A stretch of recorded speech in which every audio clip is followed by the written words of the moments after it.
L'Europe réunit des cultures et des identités différentes. L'intégration de la croissance locale dans le monde global commence par la ville. Le métro d'Europe relie les lieux avec des histoires, des politiques et des patrimoines différents. Le résultat s'exprime en des mondes plus accessibles, des économies plus intégrées et des cultures plus proches. C'est l'un des rêves des pères de l'Europe devenu réalité, des villes comme des gares, toutes faisant partie d'un réseau unique. L'Union européenne qui se développe et s'impose dans le monde, tout en protégeant son patrimoine culturel et naturel. C'est dans le cadre de cette politique, tournée vers l'avenir, qu'une importante décision de l'ONU a été prise.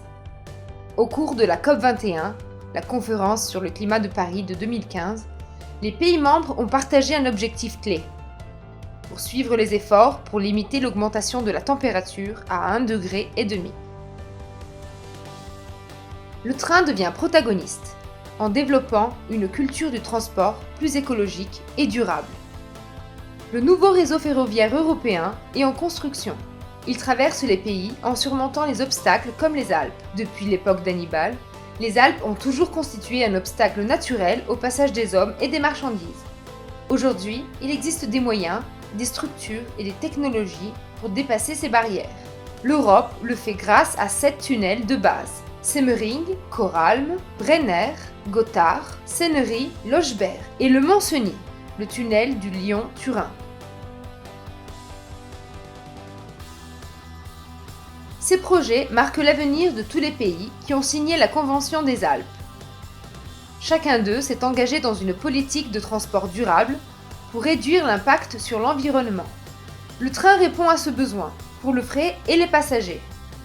Ceci notamment du fait que les infrastructures de nouvelle génération font maintenant voyager les trains comme en plaine, dans les zones montagneuses aussi. Le même principe se retrouve pour le tunnel de base de la nouvelle ligne Lyon-Turin.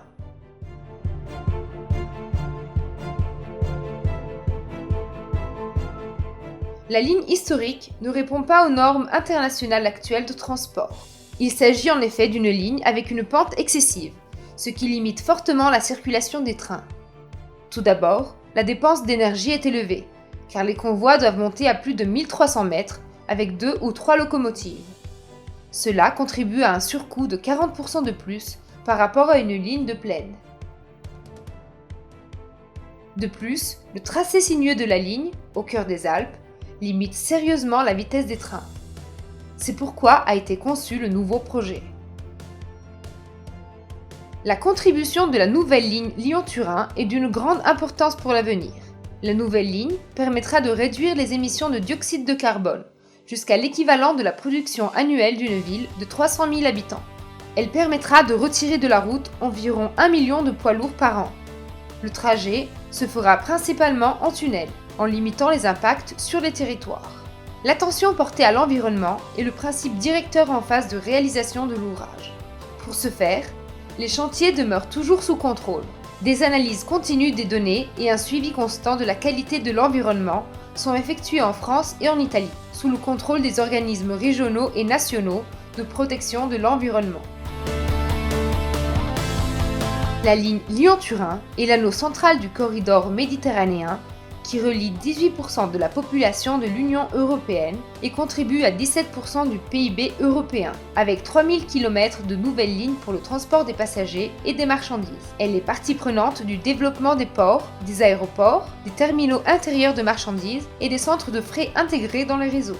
Avec la nouvelle ligne, les voyageurs économiseront du temps, tant au niveau régional qu'international. Aujourd'hui, de nombreux trajets sont effectués en avion. Avec le nouveau réseau ferroviaire, il sera possible d'aller d'une capitale à l'autre de l'Europe en un temps identique à celui qu'il faut actuellement pour traverser sa propre ville. L'Europe se redessine, s'ouvre des passages, une véritable maison commune se construit.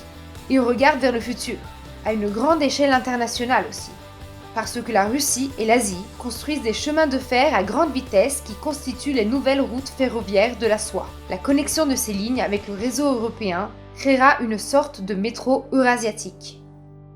Un réseau qui rendra les citoyens européens encore plus citoyens du monde.